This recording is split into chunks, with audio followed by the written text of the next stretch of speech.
plate mansion? Tanaka Koutaro. In the kitchen of Aoyama Shuzun's house in Bancho, the maid Okiku was clearing out the dishes after the lunch celebration on the second day of the new year. This young and beautiful maid was working timidly, hoping not to make a mistake and be punished by her cruel master and mistress. At that time, Okiku was clearing out the Nankin Kawatari dishes that were her master's treasured possession. There were 10 of them.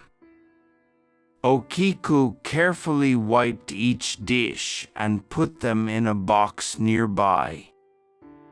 Then, a large cat came in, seemingly from somewhere, and took the leftover grilled appetizers and fish left on the tray in front of her. In that stingy household, even if the leftovers were taken, they would be rudely insulted, so Okiku was surprised and tried to chase the cat away. In the process, the plate she was holding fell and broke. Okiku came to her senses, but it was too late to fix it. Her face was pale and she was trembling. "Okiku, have you done something wrong?" One of Shuzun's concubines was standing there. She came over to Okiku and said, "You've done something terrible," but when she saw Okiku trembling, she felt sorry for her and said, "However, even if it is a treasured possession, it's only one plate, so it shouldn't be that bad. There's no need to worry too much."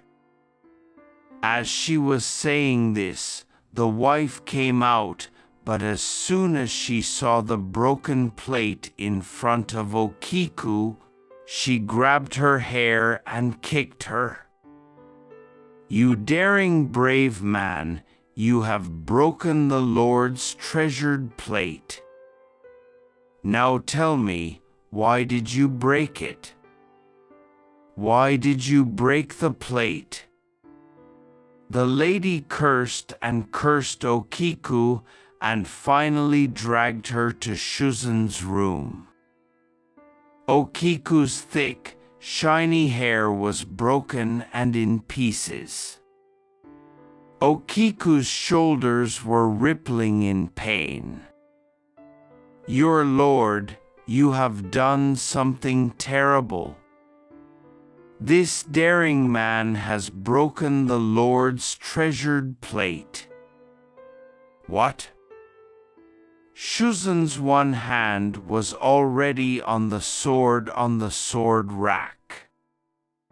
"You daring brave man, I will cut you down and throw it away. Take him outside." The lady thought it was wrong to see the taint of blood in the pine house. "Still, I don't think it's right to pollute the new year with blood." "I see, then I'll wait until the 15th. As soon as he said that, Shuzen took off his trousers, stood up, and suddenly grabbed Okiku's right wrist, stepped onto the veranda, and pressed her hand against the veranda, cutting off her middle finger. Okiku fainted. Shuzen laughed with pleasure at her behavior. "Push this woman away somewhere."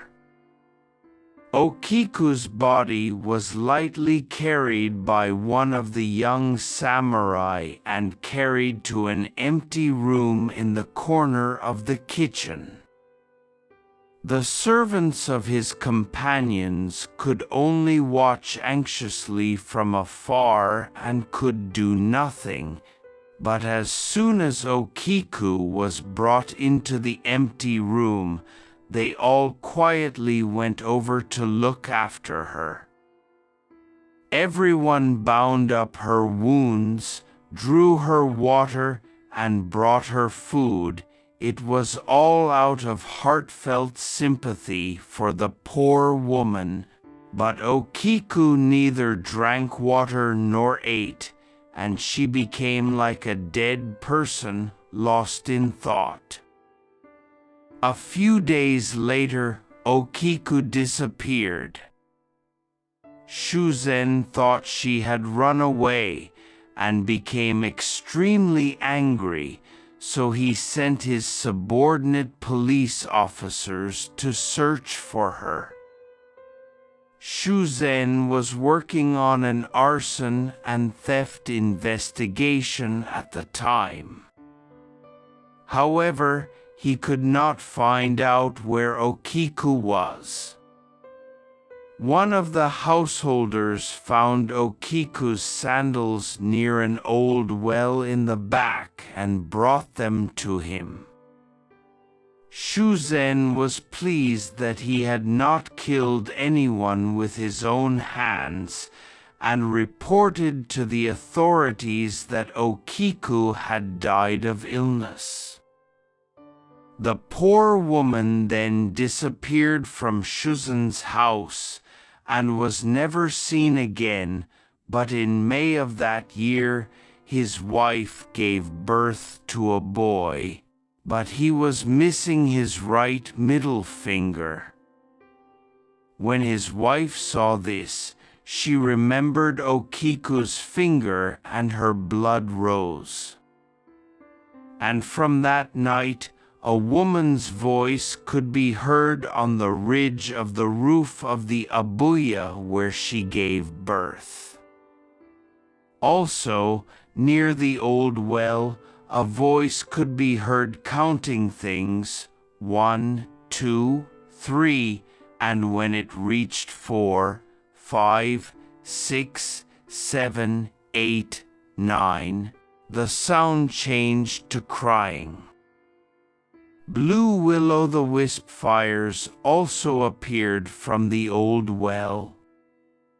Some people said that the figure of a skinny woman with long, disheveled black hair was floating above the old well. In fear, Shuzen's family sent representatives to various temples and mountains to receive and paste talismans, performed religious services, and also asked Buddhist priests such as Buddhist instructed to pray, but the strange phenomenon did not subside. As a result, Shuzen was relieved of his duties as he was not responsible for household affairs, and was left in the permanent care of a relative, so the family line suddenly came to an end, and the mansion was overrun and turned into a grassland. The spirit of Okiku was attained liberation by the monk Ryoyo of Denzwin Temple.